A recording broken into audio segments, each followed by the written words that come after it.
Alright, so I'm here at my dad's house. You guys are always talking about my man cave and all that good stuff, so I just thought I'd show you his man cave so you, you can see mine pales in comparison. Oh, look at this here rack of amps. He also works on amps too, so you know there's some guitars we're gonna go through. Keyboards and stuff. Legends. Say hi, Dad. Hi, Dad. It's like a maze, but the maze is built out of amps. Amps and guitar cases.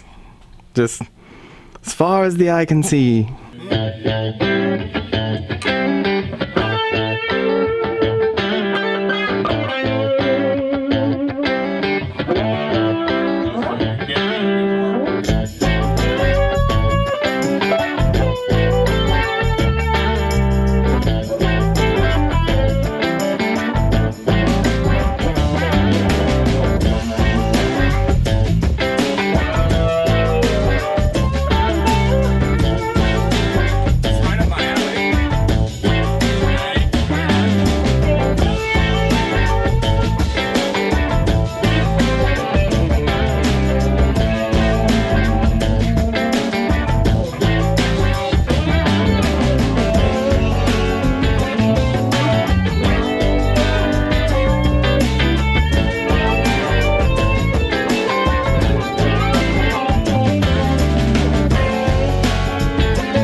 Hey, what's up guys? It's Lucas. Welcome back to my channel, and today we are here visiting with my dad. Say hi, Dad. Hi. And a bunch of you guys have asked to, I did a video a while back called My Dad Rates My Guitars, which by the way, I don't know if I told you, that was just like, I thought of that like while we were hanging out. Like it was not on my original itinerary for the day. I was like, you know, it'd be funny, and that video ended up getting like 100,000 something views or something. So anyway, a bunch of people have asked me to go over to my dad's place and rate his guitars since he rated my guitars. So we're gonna do that today. Dad's got a whole bunch of stuff and he's gonna kind of hand me some things and we'll play them a little bit and you can see what you think and I'll give you a rating. All right, he's digging out something from a case right now. Okay. All right, okay. What do you got, Dad? Tell me about it. A 1978 Ibanez Musician. This is the 200. Ooh, look at that. It's got the neck through. Ooh, this is weighty. All right, give me some sauce. Sweet. It's got a good growl to it.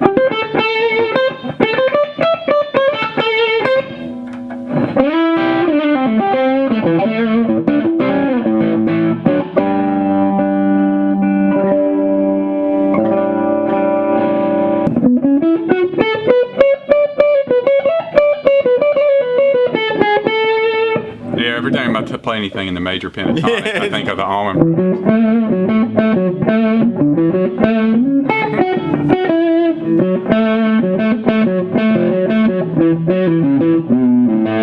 Gotta rate this one.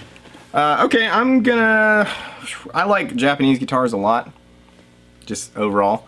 Especially older Japanese guitars. These have a real special place for me, so man, I think I'd probably give this an 8. Like, 8. Yeah.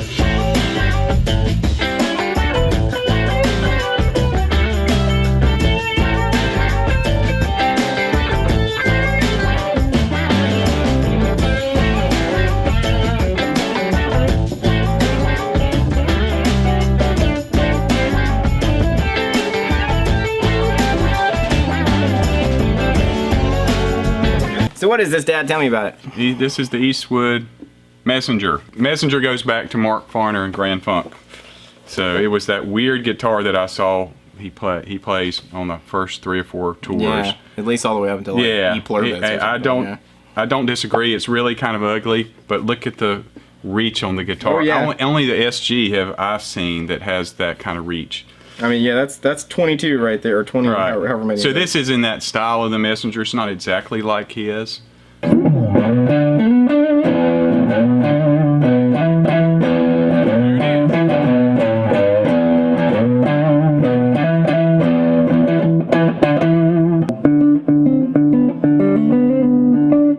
Yeah.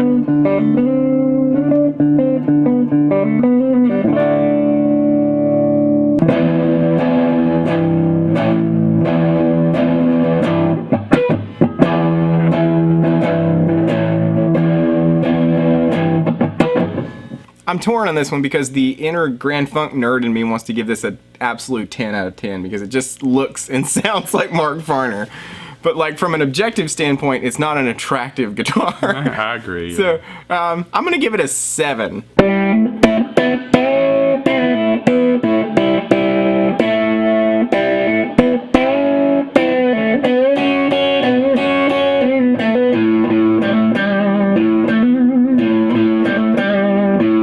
That sounds just like that.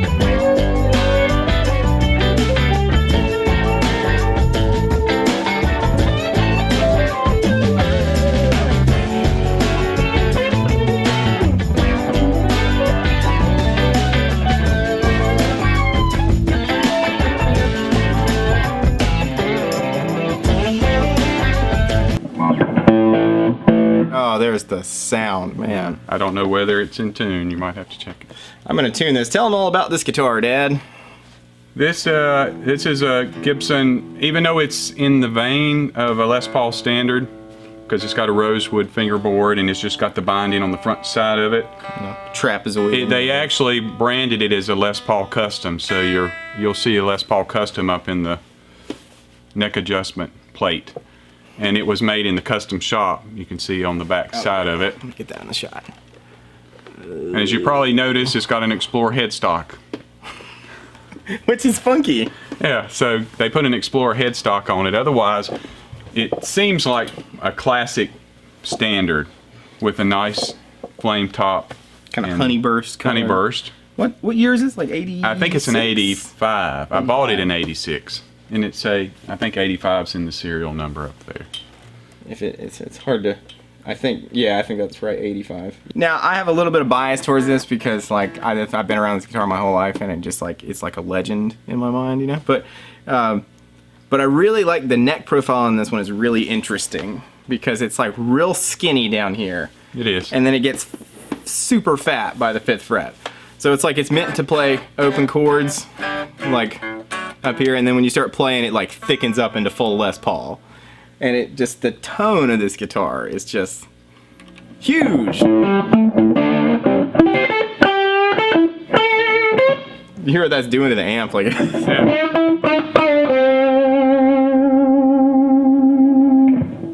And I still have the standard pickups, but I put in here, and Lucas knows all about this. This is a Seymour Duncan Custom 5. Yeah, and a P-rail. And a P-rail up here. And this has got like, yeah. This is the same switching that I have on my Jazzmaster, just with push-pulls instead of little toggle switches, but it's like, depending on which one or both that you have pulled up or pushed down, it gives you different combinations. That's right. So I think I had it, if they're both down, it's all humbucking. Yeah, that's just series humbucking. And then if you pull one or the other up, it splits between the single coils. Yeah, so either like, you get the rail and yeah, the you either inner get one, the or inner like two P90 or the outer two single coils. And then if you pull them both up, they go into parallel humbucking. Yeah, they go into parallel, and then of course you can pick which pickup you want, or Yeah. both pickups. Parallel, which is one of my all-time favorite just sounds for guitar in general. Because it's so snappy. I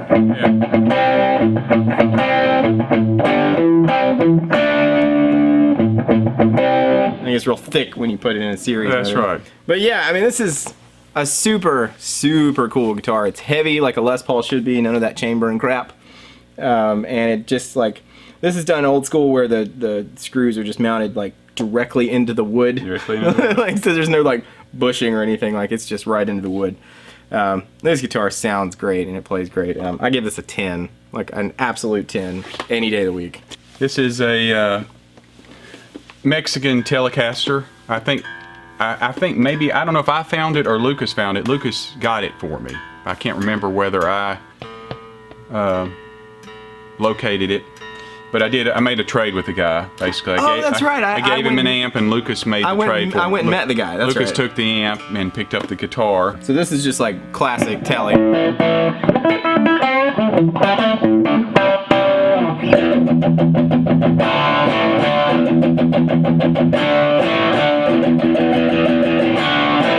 Man, that sounds like Telly. Like.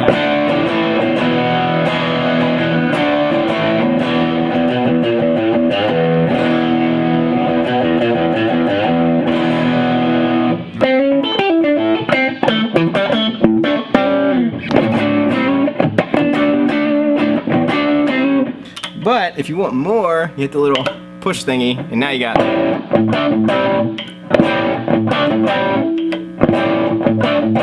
It's like 20% more. You know what I mean? It's just a little more beat. It's just a little bit more, but it's like fatter. So you have your.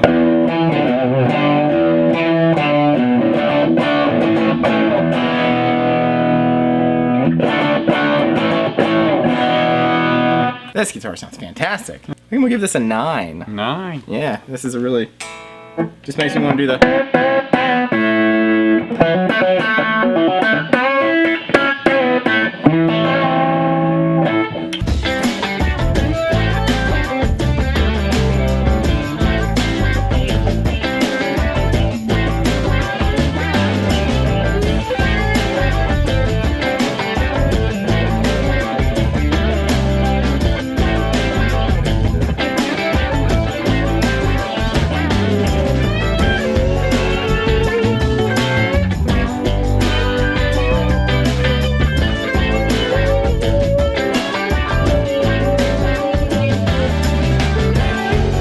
This one is set up for slide, so. Oh yeah. So check it and see. It's probably in an open tuning. I've got plenty of slides to choose from. Hold on. I don't know what your flavor is. The one that I like the most is the Joe Perry one. Do you have one of those? I can't remember. Yeah, you do. Of course you do. Of course I do.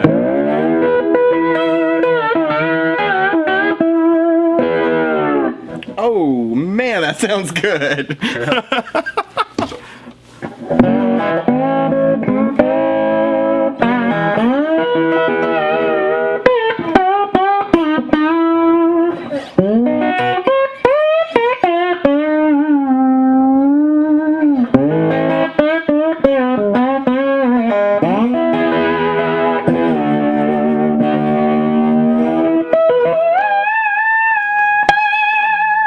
Yeah, so this is a really cheap guitar. I don't think it was $300. So it's one of Hamer's. Did you buy this one new? I bought this one brand new. Yeah, I think it was $299. It may have been $350 with the case. So, but these are DiMarzios in here. I always forget what model they are. I think they're the DLX or like the P90 Deluxe or whatever. They're not like the super distortion hot ones. Like they're just humbucking P90s basically. The humbucking P90.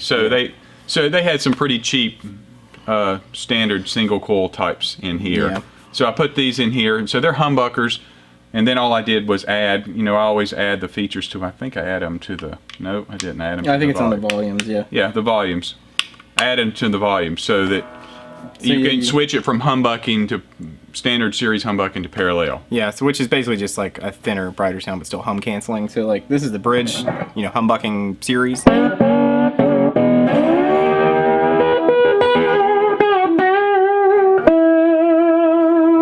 That is so sweet. That's it. And then if you pull it out. Yeah, it goes to parallel and takes off a little at the bottom. This is like Mr. Banker tone, Skinner doll. It really is, man. It sounds just like that.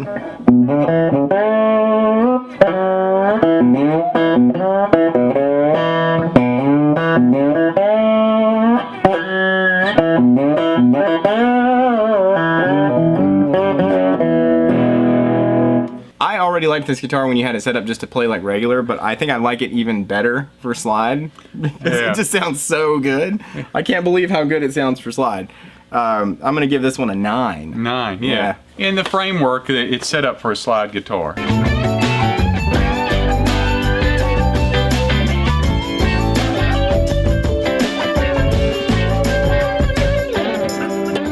Tell me about this one, Dad. All right, this is a 1978 Ibanez Artist. Yep. Antique violin.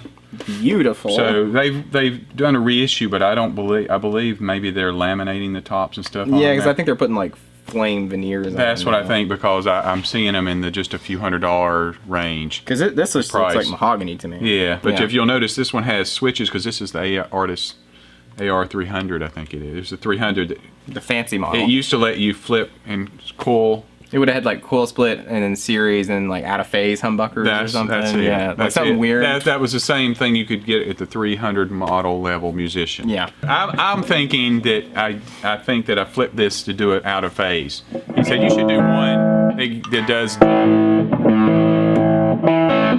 No, he's right.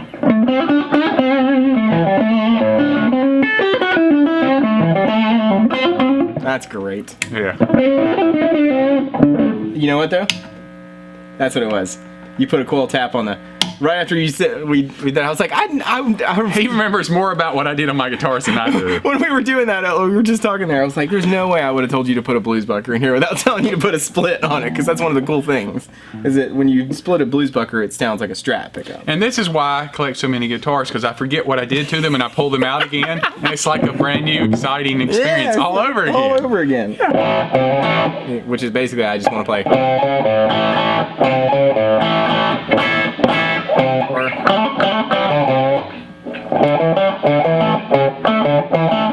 Yeah. It sounds like this. Very nice. This has got the nice ebony board and all the abalone and pearl and stuff on it too. It's just, I mean, this is really like high quality guitar. I give this one a 10. 10. Absolutely a 10.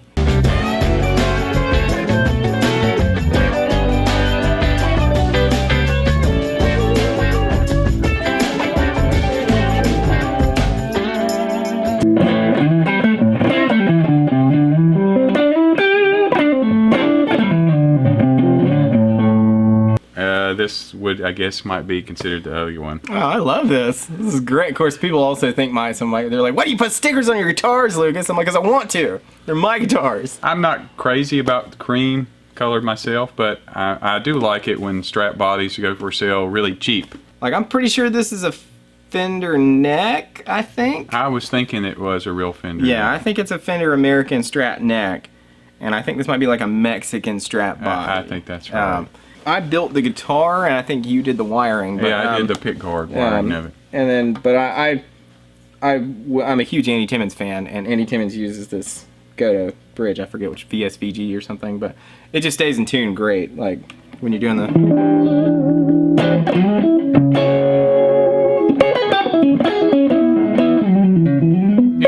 Yeah, did we put locking tuners on it? I believe.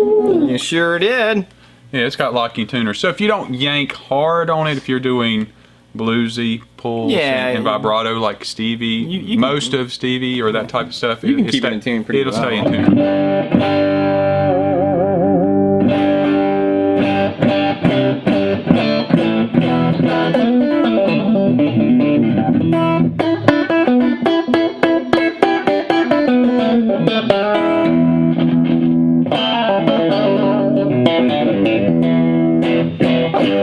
Because I ain't afraid of no ghosts. Dogs and cats living together, mass hysteria. So yeah, I mean, I think I'd give this one an 8. 8. Yeah, 8.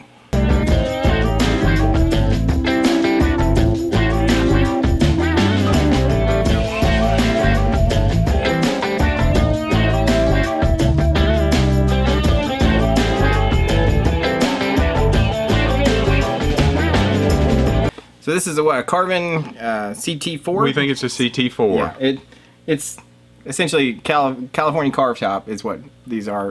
This is kind of obviously Carvin's attempt to do kind of like a PRS type shape. It's real good. It sounds great.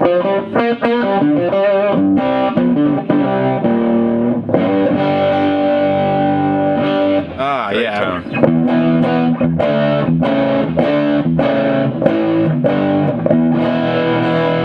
And it's got the coil split.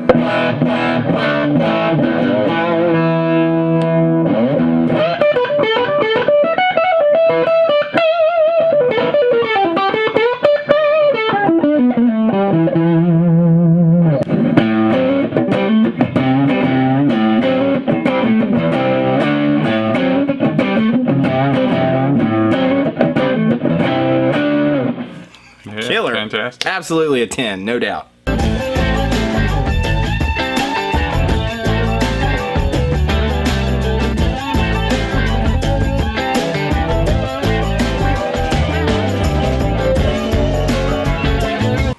Behold the metal. The metal. As Jack Black says, it comes from hell. Yeah, he's covered this on another video, but since we were going back through the guitars, we revisit the metal because this is probably near the top of the collection of instruments I have. It's the best. Yeah. This is the best guitar. Yeah, so this I bought this one brand new in '87. Yep. So I wasn't even born yet. it's '87, and the guy at the store told me, so I'm going to assume it's probably reliable. If I remember the story correctly, that they went to the NAMM show like the stores normally do, and then they're allowed to buy or bid on some of the guitars that were on display and take them back and sell them. And I'm pretty sure this came from one of the two 1987 NAMM shows. And it has the Bud Davis pinstripe metal paint job. That's right. Brazilian rosewood fingerboard, because you could still use Brazilian rosewood at that point, / find it. Right. The thing that, aside from the fact that this isn't, and I mean this 100%, like the best playing guitar that has ever existed. I've played, I can't even tell you how many guitars, and this guitar always is the one that I'm like, yeah, that one it still doesn't play as good as that one.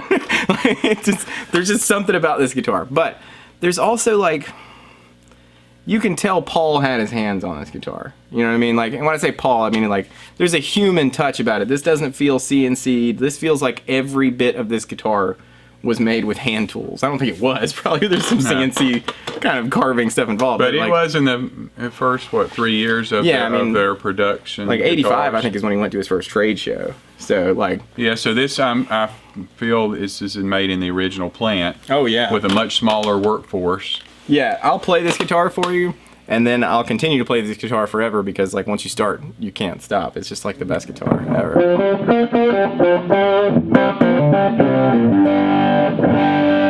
Like, you could, I mean, that's perfect tone. Well,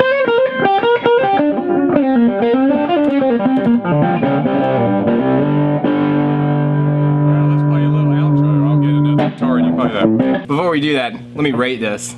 Oh, yeah. I'm gonna give this a 100 because there is no number to quantify how good this guitar is. This is my favorite guitar that I've ever played of all time. It's the best. Like, saying a lot. I know, I mean, I've got a lot of guitars and I've played a lot of guitars and I've played some really, really good ones. But this is still my favorite guitar because of like the kind of way that I like to play and the things that I like to do. It just does it.